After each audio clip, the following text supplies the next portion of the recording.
ওই রবের যদি চিনতে পারতা, ওই রবের জন্য জীবনটা দিয়া পাগলের মতো দৌড়াইতা, কোথায় গেলে আবার রবের পাই,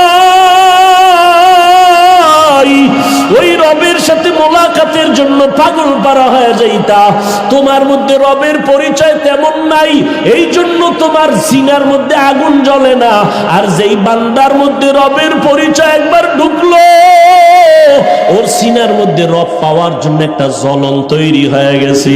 ও পাগলের মতো দৌড়ায়, কোথায় গেলে রবেরে পাবে। মসজিদের আওয়াজ পাইলে মসজিদে যায়, আলেম ওলামার কথা শুনলে সেখানে দৌড়ায়, একটুনি রবের কথা শুনতে পারি। আমার রব, আমার রবের তো কোনো আকার নাই, কোনো আকৃতি নাই, কোনো লাহান নাই। হিচে কাসদার মুলকেউ আম্বাজ নেই, কৌলে উরা লাহনে নেই, আওয়াজ নেই। হিচে কাসদার মুলকেউ আম্বাজ নেই, কৌলে উরা লাহনে নেই, আওয়াজ নেই। আল্লাহর কোনো লাহান নাই, কোনো আওয়াজ নাই, কোনো আকার নাই, কোনো আকৃতি নাই। তো আল্লাহরে কেমনে চিনবা? রবের সাথে মোলাকাত এই জমিনের মধ্যে হবে না। তো রবের জন্য যদি পাগল হও, ওই রবের মোহাব্বতটা যদি অন্তরে ঢুকাইতে চাও, রবের দুনিয়ায় দেখতে পারবা না। তো রবের কিছু নিদর্শন আছে, এগুলো তুমি দেখো আর কলিজারে ঠান্ডা বানাও। রবের নিদর্শন বাইতুল্লাহর ভিতরে চলে যাও, আল্লাহর ঘর। ওই ঘরটার দিকে যতক্ষণ তাকায় থাকবা, আমল নামায় শুধু সওয়াব আর সওয়াব। আমার রবের নিদর্শন, আমার আল্লাহর কালাম কোরআন শরীফটা খুলো, আঙ্গুল টানতে থাকো আর বলো হাযা কালামু রব্বি, এটা আমার রবের কালাম। এটারে বুকে লাগাও, চুমা খাও। এটা এমন একটা কিতাব, তাকাইয়া থাকলে সওয়াব। এই কোরআন ধরবা সওয়াব, এই কোরআন পড়বা সওয়াব, এই কোরআনের আওয়াজ শুনবা তাতেও সওয়াব। এই কোরআনটা সিনায় লাগাবা, বরকত হয়ে যাবে। এই কোরআনের কারণে ঘরটা বরকতপূর্ণ হবে। আপনাদের আশেপাশে বিল্ডিং এর অভাব নাই, তবে একটা বিল্ডিং এর ওই পরিমাণ সম্মান নাই, কোরআনের মাদ্রাসার ঘরটার যেই পরিমাণ সম্মান। আল্লাহর কোরআন বুকে লাগাই ওরে মুমিন, এই যে কথা বলতেই হয়, না বলে পারি না। ইমানের ঘর থেকে বারবার ধাক্কা দেয়, কারণ আমার রসুলের যুগে বাতেল ছিল নি। জোরে বলেন, আমার নবী বাতেলের বিরুদ্ধে কথা বলছেননি? কন্যা কেন? অতএব বাতিলের বিরুদ্ধে কথা বলা একদিকে নবীর আদর্শ মতে সুন্নত, অপরদিকে বাতিলের বিরুদ্ধে কথা বলা কোরআনের আইনে ফরজ। কোরআনের আইনে কি? কোন পণ্ডিত যদি কয় হাফেজ ভাই গীবত হয়ে গেল নাকি, গীবত হইলেও সওয়াব, গীবত হইলেও কি হবে? সওয়াব। দলিল লাগবে না? দলিল তোমারে কোন হুজুরে বুঝাইছে যে দলিল ছাড়া মানবা না? আউযুবিল্লাহ পারে না, ইমাম সাহেবের ভুল ধরে আছে না? নাও দলিল নাও। বিসমিল্লাহির রহমানির রহিম, ওয়াইলুল লিকুল্লি হুমাযাতিল লুমাযা আল্লাযী জামাআ মালান ওয়া আদ্দাদা। আসেনি? এই সূরাটার তরজমা পড়ো। কয় কেনার টাকা নাই, মোবাইলের মধ্যে বাসায় গিয়া সার্চ দাও, বাংলা কোরআন লেখা সার্চ দিবা, কোরআন শরীফ চলে আসবে। টাচ করো, ডাউনলোড করে নাও। এরপরে শেষের দিকে ওয়াইলুল লিকুল্লি হুমাযাতিল লুমাযা, সূরা হুমাযাটারে বের করো। এরপরে তুমি দেখবা, ব্যাখ্যা পড়তে থাকো। ওই সূরার মধ্যে বিস্তারিত লেখা আছে কোন কোন কারণে গীবত করা হারাম, কোন কোন কারণে গীবত করা ওয়াজিব, না করলে গুনাহ হবে। ইসলামের ব্যানার লাগাইয়া যারা উম্মতের ঈমান চুরি করে ধোঁকা দেয়, এদের বিরুদ্ধে কথা বলা গীবত হলেও সওয়াব। हकीकत से तू दुनिया बेखबर है, दुनिया की नुमाइश पर नजर है। नमी गुयम के आज दुनिया जुदा बाश, बहर कारे के बाशी बा खुदाबाश। আল্লাহ কয় নিজের দিকে নজর করো, দেখবা রবের পরিচয় চলে আসবে। তাকাইয়া দেখছেননি পাবনার মানুষ? ভালো করে নজর করেন। তৈলের ফ্যাক্টরি ফ্যাক্টরি আছে, লবণের ফ্যাক্টরি আছে, দোনোটা আলাদা। লবণের ফ্যাক্টরি থেকে তৈল আসে না, তৈলের ফ্যাক্টরি থেকে কখনো লবণ আসে না, রডের ফ্যাক্টরি থেকে কখনো সিমেন্ট আসে না, সিমেন্টের ফ্যাক্টরি থেকে রড বের হয় না। আর আমার মালিকের চিন্তা করো, আমার আল্লাহ কেমন রব। আম্মা জানের একটা ফ্যাক্টরি বানাইয়া আল্লাহ পাক 5টা সন্তান আমার আম্মাজানকে দান করলেন। আম্মাজানের একই গর্ভের সন্তান, নজর করিয়া দেখ, একই গর্ভের সন্তান, একজনের চেহারার সাথে অন্যের চেহারার কোনো মিল নাই। আছে? রবেরে ভালো কইরা চিনরে বাবা। একই মায়ের সন্তান, 5টা সন্তান, একজনের কণ্ঠের আওয়াজের সাথে অন্যের কণ্ঠের কোনো মিল নাই, চেহারার সাথে মিল নাই, আঙ্গুলের টিপের মধ্যে কোনো মিল নাই। ও আল্লাহর বান্দা, আবার তাকায় দেখো, একই মায়ের সন্তান, 5টা সন্তানের মধ্যে 4টা সন্তান বড় ভালো, একটা সন্তান এমন আছে চোখের পাওয়ার কম, কানে শুনে না, জবান দিয়ে কথা বলতে পারে না, প্রতিবন্ধী করে আল্লাহ পাঠাইলেন। আল্লাহ পাক রব্বুল আলামিন বলে, তাকায় দেখ, এগুলো কে করে? কেউ করে না। সব ক্ষমতার পেছনে আমার রব, আমার আল্লাহ। আমার আল্লাহর পরিচয়টা নাও। আবার একজনে কথা বলে ভাল লাগে না, আবার একজন কথা বলে, আমিও কথা বলি কণ্ঠ দিয়া, আর এক ভাই কথা বলে কণ্ঠ দিয়া। চেয়ারম্যান সাহেব বক্তব্য দিলেন, তিনিও কণ্ঠ দিয়া দিলেন, কিন্তু মানুষ কয় 2 মিনিটের বেশি দিবেন না। আমি হাফিজুর রহমান বয়ানে বসলাম, আমিও কণ্ঠ দিয়া কথা বলি। আর এক হুজুর বয়ান করতেছেন, বলে হুজুর বয়ান কম হয়ে গেল, গড়ি দইরে দেখি 1.5 ঘন্টা সময় নাই। এরপর মানুষকে আরো 1 ঘন্টা করেন। এই কুদরত কোনো বান্দার না, কোনো বক্তার না, সব আমার আল্লাহ। কার কার? ওই আল্লাহকে চিনো। কেমন তোমার আমার রব। ওই রবের যদি চিনতে পারতা, ওই রবের জন্য জীবনটা দিয়া পাগলের মতো দৌড়াইতা, কোথায় গেলে আবার রবের পাই।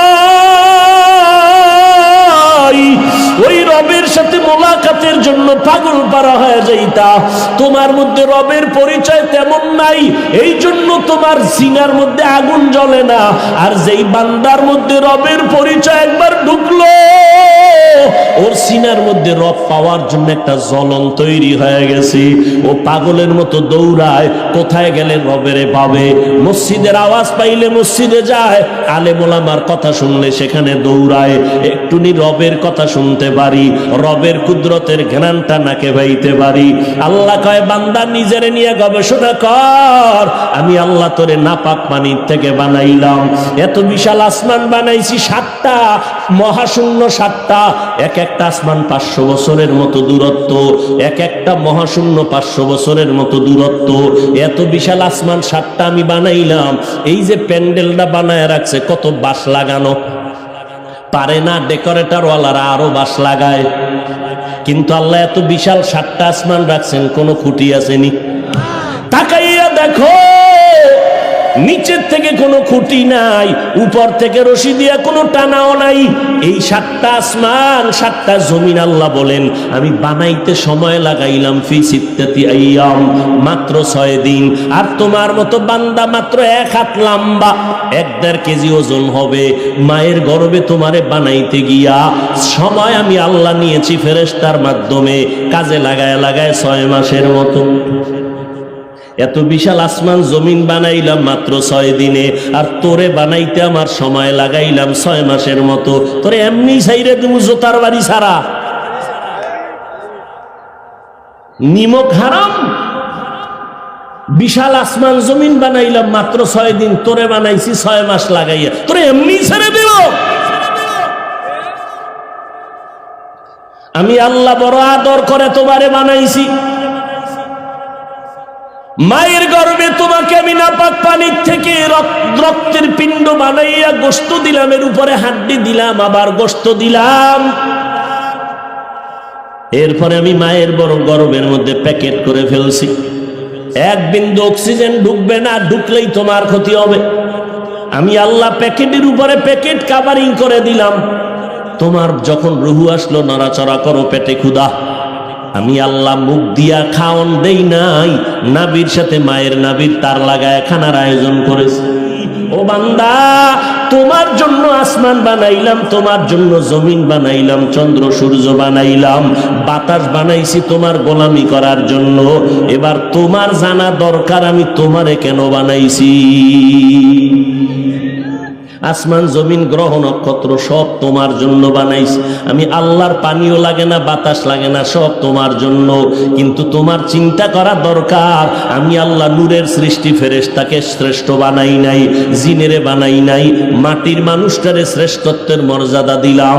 কারণটা কি তোমার একটু চিন্তা করা দরকার। আমি আল্লাহ তোমার এত সম্মান দিলাম কারণ এই জবান দিয়ে তুমি আমি আল্লাহকে আল্লাহ বলে ডাকবা, 5 বেলার নামাজ পড়বা, মা বাবার খেদমত করিয়া চলবা, আর ওলামায়ে কেরামের দোয়া নিবা, আল্লাহর মোহাব্বত নিয়ে চলবা। এরে যুবক, ও পর্দার আড়ালের আম্মা জানেরা, ও বৃদ্ধ বাবাজি, কয়দিন আর দুনিয়ায় বাহাদুরি করবারে বাবা। আজ আমিও আল্লাহর গোলাম মুসলমান, আপনারাও ওই আল্লাহর গোলাম মুসলমান। আপনার আমার আল্লাহ এক, আপনার আমার নবী এক, আপনার আমার কাবা এক, কোরআন এক, ধর্ম এক, নাকি আলাদা? সব এক। কিন্তু আপনার আমার বয়ান কইরা বুঝান লাগবে কেন? এত বয়ান করতে হবে কেন? আজকে তো হিন্দুদের মন্দিরে গিয়া বয়ান করা দরকার, খ্রিস্টানদের গির্জায় গিয়া বয়ান করা দরকার। ওরা আমার আল্লাহকে চিনে না, কোরআন চিনে না।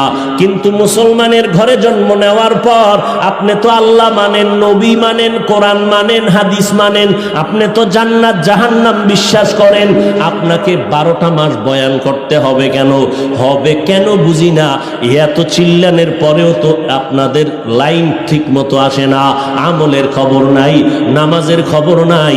জুমার নামাজের পরে আর মুসল্লি খুঁজিয়া পাওয়া যায় না, ফজরেও নাই, আসরেও নাই, আর জুমার সময় মসজিদে জায়গায় পাওয়া যায় না।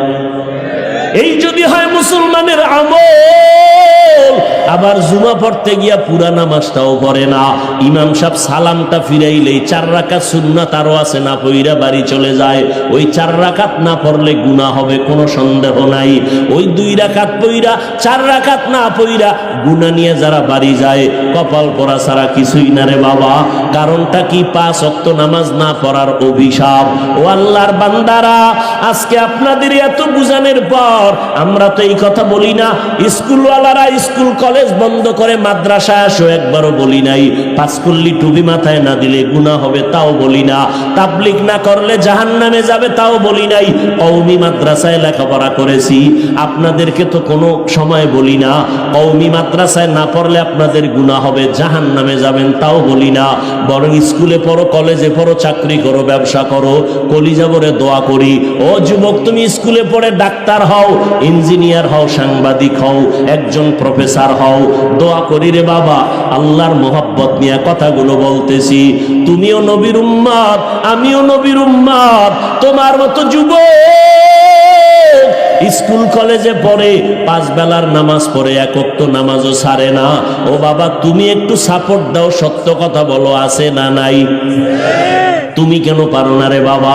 মনে মনে ভাবছো হুজুরদের কথা মিথ্যা, কোরআন মিথ্যা। সাহস থাকলে দাঁড়াইয়া কোরআন শরীফের একটা ভুল পারলে এখন বের করে দাও। আমি এখনই দাড়ি কেটে ফেলবো, প্যান্ট শার্টটাই লাগাবো, রাস্তায় গিয়া নাচ গান করবো। আজ পর্যন্ত 1500 বছর হয়ে গেল, একটা ভুল কেউ বের করতে পারলো না। বরং অনেক বেঈমানেরা ভুল বের করতে গিয়া কালেমা পড়ে মুসলমান হয়ে গেল। ও যুবকেরা, মনটাকে বুঝাও, ওই রবের পরিচয় এখনো কেন পাইলা না রে বাবা? ওই রবের ভুলিয়া তুমি কই যাইতেছো? ঘুমের মধ্যে কত মানুষের মরণ হয়। আল্লাহ যদি তোমারে ঘুমের মধ্যে আজরাইল পাঠাইয়া নিয়ে যায়, তোমার কিছু করার থাকবে না। আল্লাহ তোমারে ঘুমের পরে আবার হায়াত দিলেন। আল্লাহ তোমারে বাঁচানোর জন্য বাতাসের ব্যবস্থা করলেন, পানির আয়োজন করলেন। ওই আল্লাহকে চিনো না কেন? মনেরে বুঝাইও রে বাবা। তোমার মতো যুবক জীবনে মাদ্রাসায় পড়ে নাই, জেনারেল লাইনে ভরিয়া, যদি চাকরি করিয়া নামাজ পড়ে, তুমি কেন পারবা না? ও যুবক বাবা, তোমার মতো বান্দা রাস্তায় গাড়ি চালায়, 5 ওয়াক্ত নামাজ পড়ে, তুমি কেন পারবা না? তোমার মতো বান্দা নদীর মধ্যে মাছ ধরিয়াও নামাজ ছাড়ে না, তুমি কেন পারো না? কৃষি কাজ করে, নামাজ ছাড়ে না, তুমি কেন পারো না? ও বৃদ্ধ বাবাজিরা, আপনাদের মতো বুড়া মানুষ মসজিদ গিয়া 5 ওয়াক্ত ওয়াক্ত নামাজ পড়ে, অভাব নাই। আপনি বুড়া হইয়া কেন বলেন আমি পারতেছি না? পর্দার আড়ালের আম্মা জানেরা, আল্লাহ এত সম্মান আপনাদের দান করেছেন, আল্লাহ পাক আপনাদের এত মর্যাদা দান করেছেন, সারাটা রাত বয়ান করলেও শেষ করা যাবে না রে মা। আপনারা নবীদের মায়ের মতো মা, সাহাবায়ে কেরামের মায়ের মতো মা। এই স্টেজে কত ছাত্র কোরআনের হাফেজ পাগড়ি দেওয়া হলো, এদের মা বাবার কলিজা কি পরিমাণ খুশি হয়ে গেল। এরা হাফেজে কোরআনের মা বাবা হয়ে গেলেন। হাসরের ময়দানে আল্লাহ ডাকবেন, ও হাফেজ সাহেব আমার সামনে কোরআন তেলাওয়াত কর। আর এক একতলা বিল্ডিং উঠে যাও জান্নাতের মধ্যে, আর তোমার মা তোমার বাবা সহ আরো বান্দা নিয়ে আসো, সুপারিশ করো। আমি আল্লাহ মা বাবার মাথায় নূরের তাজ পরায় দিব এবং তোমাকে অনুমতি দিব 10 জন গুনাহগারের সুপারিশ করো। আমি তোমার সুপারিশ কবুল করে 10 জন জাহান্নামীকে জান্নাত দিব।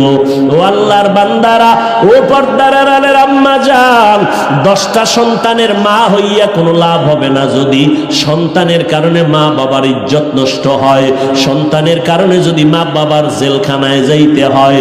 এই রকম সন্তান 10টা হলেও লাভ নাই। জাতের সন্তান একটা যদি বানায় যেতে পারো, আদর্শ ডাক্তার, আদর্শ ইঞ্জিনিয়ার, আদর্শ প্রফেসর, এক সন্তানের আদর্শের কারণে পুরো সমাজ আলোকিত হয়ে যাবে। দুনিয়ার মানুষ তার জন্য দোয়া করবে, ওই সন্তানের মা বাবার জন্য দোয়া করবে। ও আম্মা জান, আপনার মতো কত মা এখন এই অঞ্চলে আছে, 5 ওয়াক্ত নামাজ পড়ে, তাহাজ্জুদ পড়ে, স্বামীর মাল হেফাজত করে, সন্তানগুলোকে আদর্শওয়ালা বানানোর মেহনত করে। আপনি কেন পারবেন না? ও যুবতী বোনেরা, আপনার মতো কত বোন স্কুল কলেজে পড়ে, মা বাবার খেদমত করে, 5 ওয়াক্ত নামাজ পড়ে, কখনো মোবাইলে অযথা কারো সময় নষ্ট করে না।